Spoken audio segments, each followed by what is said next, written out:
things for me, tasting through this analytically in the morning, but also tasting Chianti, is that things change. That Toscolo, the first one, that used to be so much riper. Yeah. It used to be so much more, taste so much more of Merlot and Cab than it was. So things change in Chianti, and things change quickly and keep changing. So I do hear from some producers nowadays that they're blending back in whites, but it's in the different fashion of what would have been in the 70s and 80s, where it was blending for high production, you know, to make more better and more. product. And now it's like, well, we always used to blend in whites, and it makes sense. You know, just a little bit of white so it's a really interesting. Is that frowned upon? You know, the producers who are doing it now do it for artistic expression. If you were whoppingly blending in a ton of white, then everyone there would probably be like, you're making money. So, yeah. Are they blended at the very end? What's Are they that? aged and then blended right before bottled, or are they blended and then aged together? Could be variable with it. Most of the producers, not talking whites, most of the producers I've talked to about Sangiovese and Colorino and Coloraio are a field blend and putting it in as a field blend and blending it. We'll have a fun example of the difference to that, but most of them, if they're making a red Chianti, it's a field blend versus, I haven't heard many people saying these are micro separate parcels to it. So, okay. So for a little bit of an introduction to this flight, we're going to shift and we're going to go to a different geographic region, and we're going to explore a different category of wines. And the different category of wines is super Tuscans. So obviously these are intimately connected because we've just been tasting a bunch of Tuscan wine, so we've got a reason to taste them together. Now there are 4 wines that we're not going to taste today. We have tasted out here, I would say, but there are 4 wines that I think you should know and you should write down because you'll probably have customers ask you about them. I get asked about them quite a lot. And they're worth knowing, even if it's just in the back figment of your mind. One of those is Sassicaia, which we have tasted out here and have had out here. Come on back. You know you drank some of that. Put that down. Sassicaia. It used to be that Sassicaia we could pour and I could taste for you guys, and then it's over the last 4 years become incredibly allocated. But we've had some good times here with Sassicaia. Sassicaia can make the arguable claim to be the first Super Tuscan, so you should know the name. The next one to know is Tignello. So Tignello also can make the claim to being the first Super Tuscan. We used to be able to pour it, we used to be able to get it, we don't get it anymore, and it's hard to get. But it again is one for you guys to know. If you're going to sit through, or if you want to think that you know about Tuscan wines, you need to be able to say Sassicaia and Tignello. The other one is Ornellaia. So you get all these IAs on the end. Tignello has an IA, Sassicaia, Ornellaia. Ornellaia is another big Super Tuscan. It's entirely made as a Bordeaux blend. It achieves a lot of points. We used to sell quite a lot of it. It's very allocated. Ornellaia's big brother is a wine named Maceto. So if you get asked for Maceto, like I was in 2006 in Brady Street and I didn't know what it was, realize that you could be making an $800 a bottle sale. So it's nice to know what Maceto is, right? Yeah, let's get those $800 sales into the store with Tignello, Sassicaia, Ornellaia, and Maceto. So just memorize those 4, even though I can't pour them for you today. So, okay, but let's go on and let's have this little champion of Super Tuscans and explore the idea of what Super Tuscans is. So our little champion, and he's been our reigning little champion, or maybe she's been our reigning little champion of Super Tuscans, is Lagone. The winery is Aya Vecchia. Now, out here we haven't sold a lot of it, nor in Green Bay, and I would guess that's just because we haven't tasted it at all. But it gives us our entree to Super Tuscans. And I think there's something to explain there. What is a Super Tuscan? Now, back in the day, say 10 years ago or 15 years ago, it was actually quite easy to explain what a Super Tuscan was. Super Tuscan was a wine from Tuscany that chose not to be traditional in some way, whatever way it was choosing. So whatever you thought traditional was in Tuscany, a Super Tuscan was non-traditional. So whatever the winery was doing that might have been in Tuscany, and they were producing something that they said was traditional, and they produced something that was non-traditional, it was, oh, that one's the Super Tuscan. So that, I think, is an easy definition to hold in your head, and I think it, by and large, still works. But I think there's more complexity to it. Now, I do think this is important, and it's important to go back to the history of Chianti. Now, we were in the 1920s, 1930s when they updated the zone, and I think we need to update ourselves a little bit, and that, I think, gives a greater explanation to Super Tuscans. Now, in the 1920s and 1930s, maybe because of or despite of the Great Depression, Chianti actually accelerated production, and the wines were selling very, very well. That continued. World War II slowed it down a little bit, but in the 1950s, with all the American GIs returning, it actually took off once again. So Chianti was a major force in the wine world and a major force in terms of exporting wine. Well, that's all happy and good. The unfortunate thing is that Chianti had two things going against it during that time period. One was that it is a geographic designation. It is in central Italy. Central Italy is not like the Midwest of the United States with its open rolling prairie that seems to stretch forever, right? It is a limited, demarcated zone. They made it even bigger by 1932, but that's about as far as they could make it in terms of size that would actually grow crops. So one of the things that happens in the 50s is you're at the maximum geographic extension of Chianti. Well, if you're at the maximum geographic extension and you still need more wine, what do? As a producer, you start planting more and you crop heavier. This goes back to what I talked to in the first flight of we can raise crop yields. If we were thinking about Oregon Pinot and we really liked our Oregon Pinot, again, most producers I've talked to, 2.2 tons an acre is an ideal where you get good in a standard weather year. You get good concentration, you get good fruit, acidity, tannin, you get nice smells to it, you get a vibrant wine. You don't have any rot pressure, and you don't have much disease pressure. In Central California, 8 tons if you're working with Sauvignon Blanc, which tends not to have much disease pressure. Here in Chianti, you can take it all the way, right? Legally, you could take it all the way. And if you're allowed to include white wine varieties, you can take it even more, particularly with white wine varieties that were allowed here. Trebbiano can crop extremely heavy. So you can get yourself up to 22 tons per acre. Now, unfortunately, what does that mean that you produced? Again, go back to the thought of taking your Toscolo, and instead of adding, say, 30% of white wine, maybe add 60%. Not that it all has to be white wine. Well, let's say add 30% white wine and 30% water because you've cropped it so heavy, right? Because all you've really got at that point is water. So you've made a massive amount of Chianti, but what also have you made? You've made vapid Blanc. Now, this actually gets known, and I think is very famous to most of you. If you spent time in college, I date myself, but 30 years ago, where you might have had a Chianti bottle that was wrapped in straw, and you stuck a candle in it. That bottle is actually nicknamed the Fiasco bottle. And the reason it's nicknamed the Fiasco bottle is because production got so high in Chianti and so poor in Chianti that the whole thing collapsed.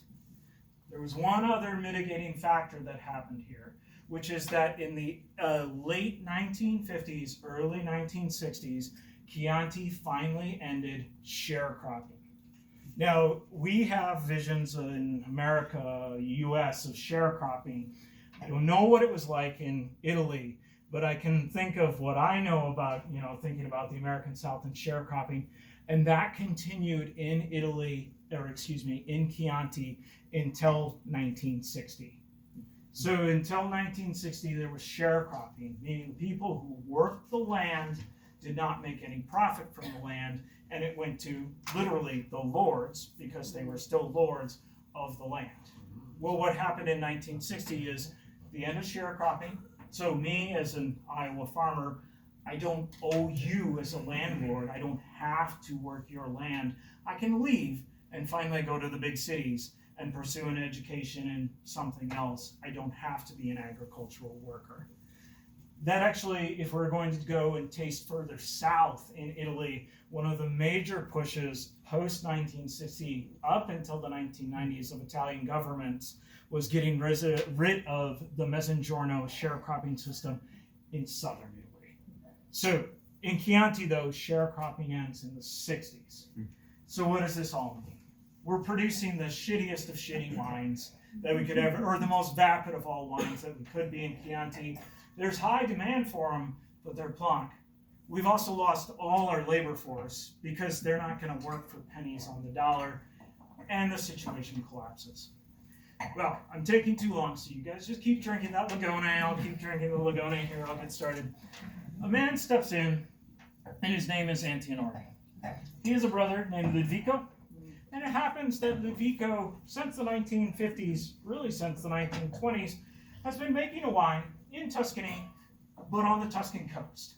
Now, the place that we need to know, and Lagone connects to this, is a place that's out on the Tuscan coast called Bulgari.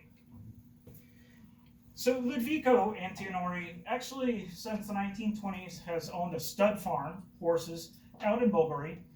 He turned it also into a nature preserve that's a UNESCO heritage site. It has 80 different species of birds, that's all it's on. And he made wine. He was a lover of Bordeaux. Because he raced horses in the 1920s, he raced them all across Europe. He got to love Bordeaux. And so he came back to Tuscany and he founded a place where he could make Bordeaux wines. Now that place was out in Bulgari on the Tuscan coast, and the vineyard is known as Sassicaia. So in 1950, a little bit earlier, in the 40s, he started making Bordeaux-inspired wines. Meaning he was making Cabernet, Cabernet Franc, and a little bit of Merlot. Now, he actually made the wines initially for commercial production, and everyone hated them, so he said, fuck it, I'm wealthy enough, I'm just not going to invite journalists to comment on my wines anymore, I'll just save them and drink them myself, they'll be family wines. After all, I mean, if you own a stud farm, a nature preserve, a UNESCO heritage site, and you're on the Tuscan coast, really do you need to share your wine with anyone that you don't want to share it with? So his brother comes along in the 60s, early 60s, late 50s, and tastes these wines, tastes the wines of Sassicaia. And his brother says, oh my gosh, this is amazing. Why haven't you taken this to market? Why haven't you commercialized this? And so his brother, who is the major Antinori that we know, commercializes it. But he not only commercializes Sassicaia, he goes and he takes his Chianti Classico and he plants some Cabernet, and he plants some Cabernet Franc, and then makes them all together and blends them all together to make the best possible wine that he can. Now at that time, given the 30s restrictions, the 1930s restrictions, and everything else going on, putting Cabernet, Cabernet Franc, and Sangiovese together is not allowed. He gets away with making it for 2 vintages under the Chianti Classico designation, and by the 3rd vintage, the government steps in and says, that's not allowed. You have no white wine varieties. You're not allowed to use French oak. You're not allowed to use French varieties, Cabernet, Cabernet Franc, Merlot. And so the wine that you're making cannot be Chianti, and in fact, really, really shouldn't be Italian wine at all. It should be something else. He says, well, this is the best possible wine I can make. This is the best possible wine being made in Tuscany today, and so I'm going to make it anyway. So I'll drop all your government bullshit, everything that you say I need. Region, location, vintage, and I'll just put my name on it. And my name will just be the vineyard name, Tignello. So I'll just put Tignello on it, and everything else can go by the wayside. So the 1960s, and that's the birth, sorry, I should conclude the story with the penultimate one. That's the birth of Super Tuscans. So Antinori had created and also then brought to market 2 wines that were considered the best in Tuscany, yet could not be labeled as Chianti. And those 2 wines were Sassicaia and Tignello. So 2 best wines in Tuscany can no longer be labeled Chianti. So it's not the Italian government that gives them the name, it's the international wine press that gives them the name, well, what do you call them? Super Tuscans. They can't be called anything else by law. Super Tuscans, the best that's coming out of Tuscany. Now this becomes not all the rage fast, but by certainly the 1980s, Super Tuscans become all the rage, and especially by the 1990s with the increase in dollars flowing into Super Tuscans, everyone's making a Super Tuscan. All right, so what does that do for us, and why the hell haven't we tasted enough of this Lagone? It's taken us so long to get there. Let's taste it. Here, Farwell, this has been a reigning champ for a long time. Not here, not in Delafield, or not in Green Bay, but you guys haven't tasted it. So I think this is an amazing wine for many different reasons. One is, it's out in Bulgari, so it's on the Tuscan coast. I brought my Hugh Johnson Atlas, we can take a look, but Bulgari is actually a fairly small area, and it's a high rent district. I mean, at this point, Sassicaia is 300. The last time I sold Tignello, it was 120. Maceto was 800. So this is a very high rent, very small district.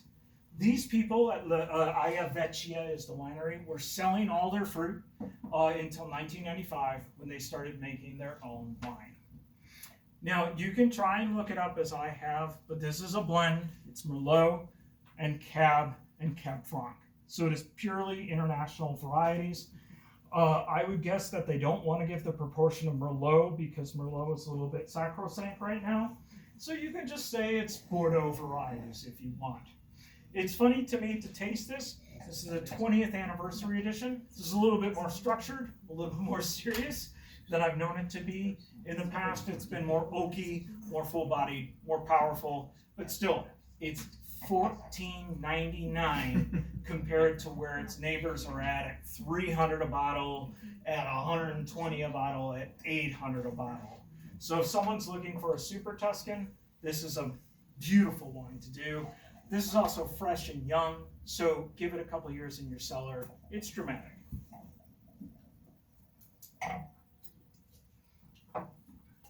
All right. Okay, I'll try and, after the story of Super Tuscans, try and go faster. No, don't. Okay, slow. So, Oreno. Frankly, I would have preferred to present to you any of the big 4 that I talked about at the first of the flight instead of Oreno, and they've just all become allocated over the years, so they're very hard for us to get. So if you see offers on those big 4 that I talked about, know that they're going to come in and they're going to go out. I'm very happy to sell them to you. I'd like you to know them. It's just that like I can't get enough of them. Now, curiously enough, for me, Oreno is the one that I seem to have landed on, and we can get it and we can sell it.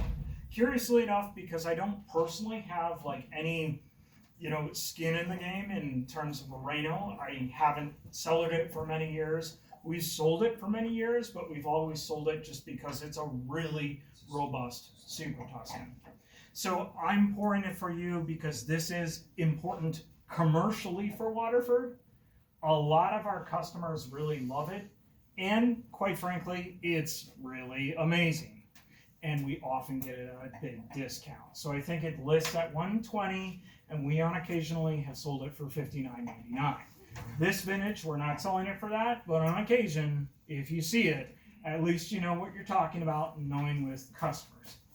Now here's an interesting one, because I told you with Super Tuscans, the idea starts in the 60s but really picks up steam in the 80s and 90s. This winery comes about in the early 90s, and this is their main wine. They are not in Bulgari, they're not in the Tuscan coast, they're actually in Chianti. So this is a wine in Chianti, doesn't say Chianti, it is through and through a super Tuscan, and it's a blend. It is Merlot and Cabernet Franc, and it's dominated by Merlot. Now I know some of our customers will be like, holy shit, it's Merlot, I'm not gonna buy a $120 Merlot. Yeah, once you taste it, you can just call me and say that, you know, I'll drink your glass and you pay for it.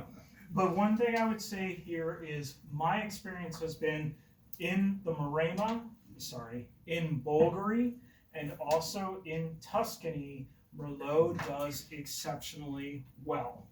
It's very odd, maybe I'm a Merlot lover, but there's lots of amazing Merlot. And I think it does really well because it shows Merlot, meaning that it shows black fruit, it shows a real plump richness, but it also gets graphite, it gets density, and it gets power to it. And that to me is what Oreño is all about.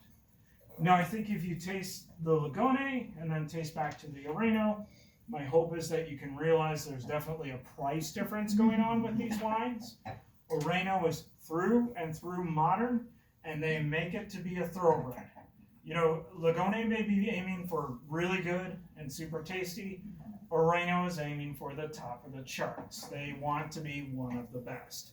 So for us, it's one that we can get. We often had it at a great price, and I think an amazing representation of super Tuscans.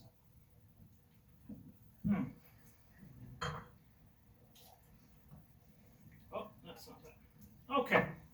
Now, so Ben, with these what I call French blends or cuvées, Yeah. can they age like a Burgundy then?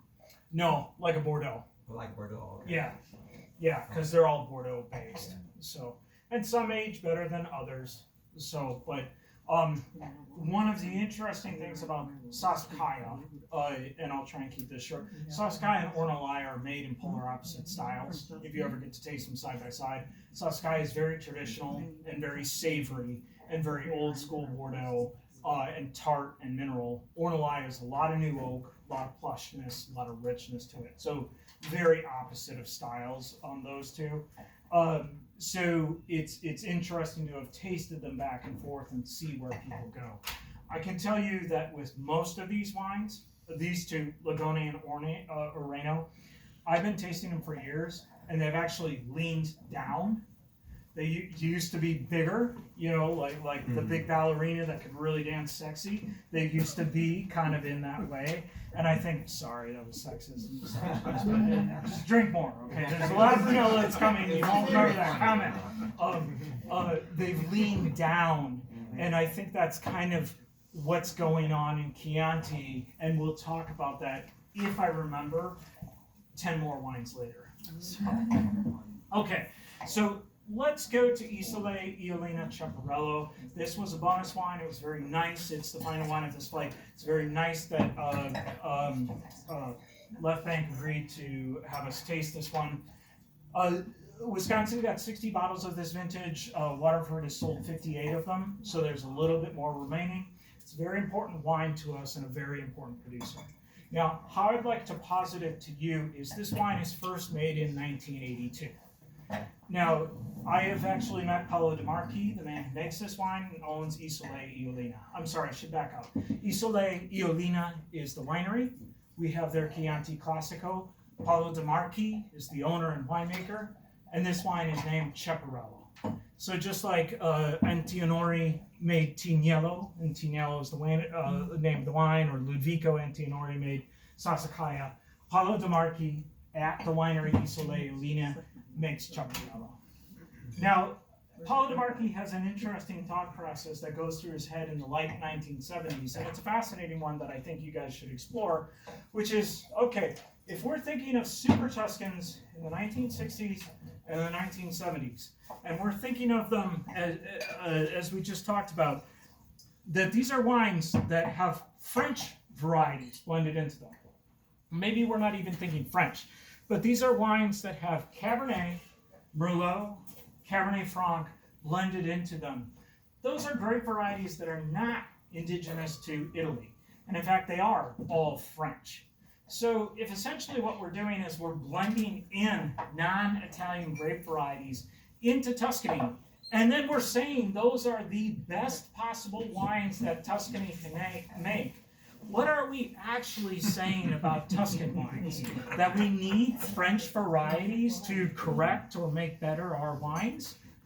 I mean, that's an amazing thought process to think about. Like, Italy has 2,000 indigenous varieties on its own, and a longer history, and Chianti especially, a longer history of making famous wine.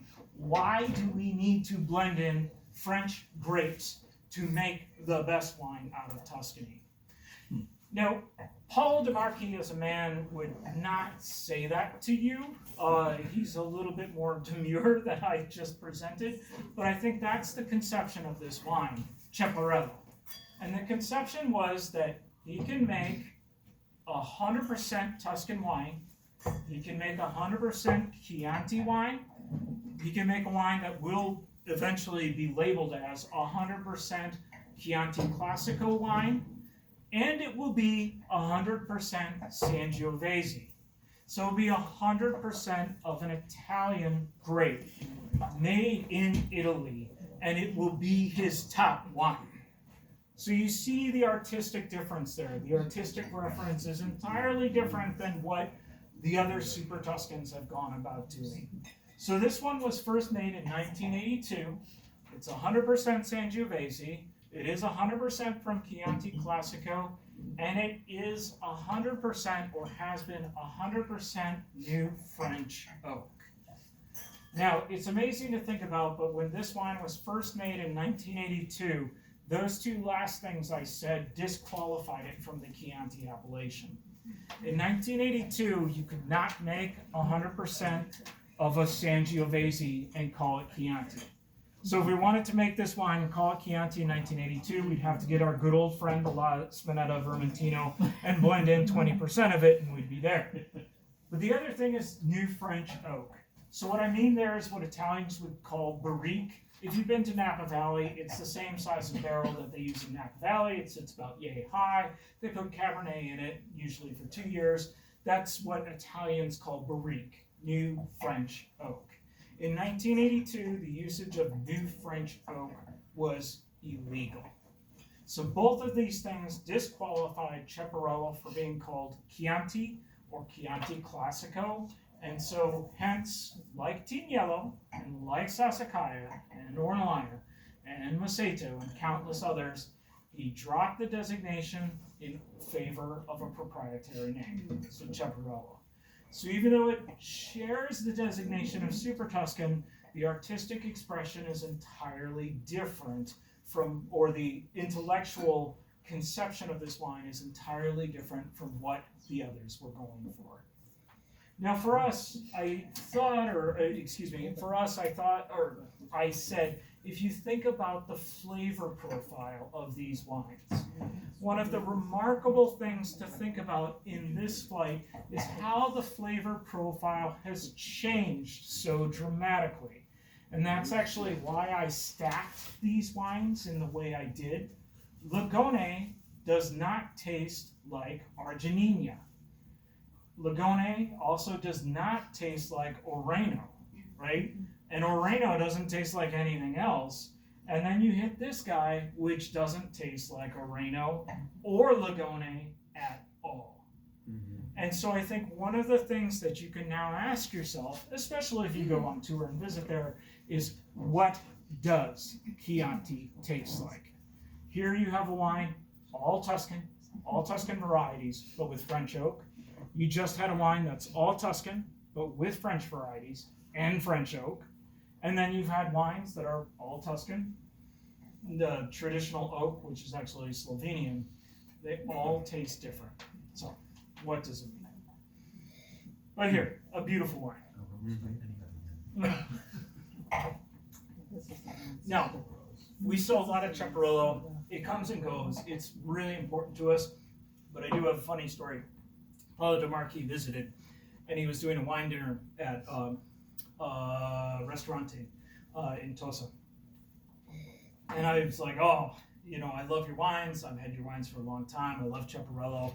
This is really tight. I get that. It's probably really forcefully acidic to you.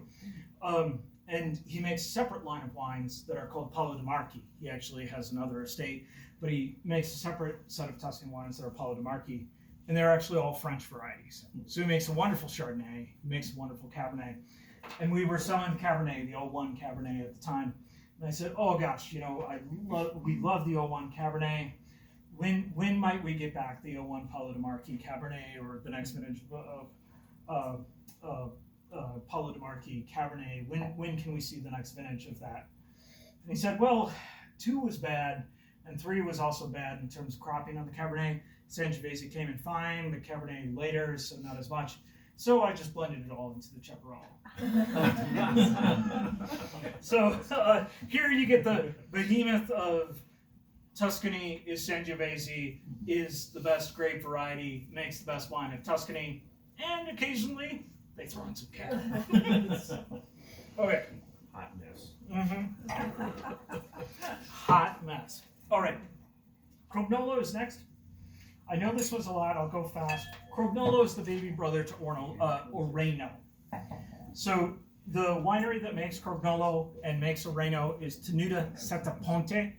So if you get lost in the computer system, you can search for that. So, but Crognolo is the baby brother of Tenuta Setaponte. Now, would I have chosen this wine to be our top-selling Super Tuscan wine? Probably not. Not because of flavor profile issues, or not because I don't believe in the quality, but more because of wholesale elements on my end. I would not have chosen this one. However, over the last 3 years, this is our dominating Super Tuscan. So I know it's excessive, I know we're drinking a lot, but I wanted you guys to taste it. We sell oceans of this one, right? I mean, everyone else comes out at $35. We come out at $19 a 6-pack, right? So we sell oceans of Crognolo. It is a Super Tuscan.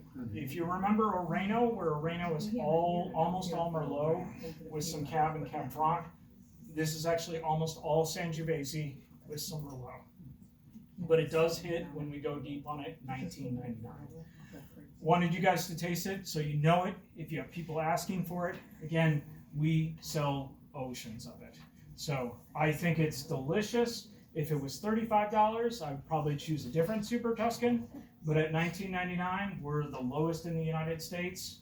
And hot damn, you know, that's nearly glass pourable, and I'm sure it goes really well with the salami. So why not just love the one you're with?